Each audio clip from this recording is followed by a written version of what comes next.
চলতি মাসের 23 তারিখ বাংলাদেশের প্রধানমন্ত্রী শেখ হাসিনা ও বাংলাদেশবাসীর জন্য 500 কেজি আনারস পাঠিয়েছিলেন রাজ্যের মুখ্যমন্ত্রী মানিক সাহা। এবার রাজ্যবাসী ও মুখ্যমন্ত্রীর জন্য 400 কেজি আম, 50 কেজি ইলিশ ও 50 কেজি রসগোল্লা পাঠালেন প্রধানমন্ত্রী হাসিনা। বৃহস্পতিবার সকালে আগরতলা আখাউড়া চেকপোস্ট দিয়ে এই উপহার রাজ্যে আসে। এই উপহার নিয়ে রাজ্যে এসেছেন বাংলাদেশ আগরতলা সহকারী হাই কমিশনের কর্মকর্তারা। আজকে একটি খুশির দিন।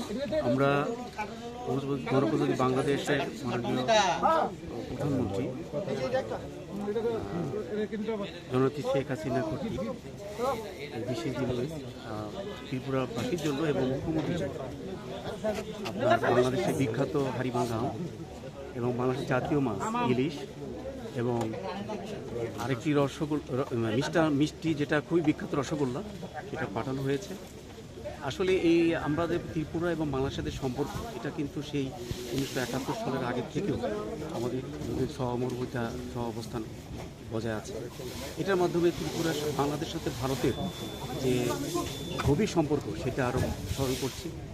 এই আজকের এই দিনে স্মরণ করছি যে ভারতের সাথে ত্রিপুরার সাথে বাংলাদেশের যে একটা হৃদ্রতা এবং আত্মার সম্পর্ক এটা আরও দৃঢ় হবে এবং ভবিষ্যতে আমরা দুই প্রতিবেশী রাজ্য দেশ যেটাই বলি আরও এগিয়ে যাব এবং উন্নতির পথে চলমান থাকবে। উপহার দেওয়ার সময় বাংলাদেশ আগরতলা সহকারী হাই কমিশনের কর্তারা জানিয়েছেন, বাংলাদেশের সঙ্গে আগরতলার সম্পর্ক নিবিড় বহুদিন ধরেই। এই সম্পর্ককে আরো মজবুত করতেই এই উপহার পাঠিয়েছেন বাংলাদেশের প্রধানমন্ত্রী। Bureau report, news now.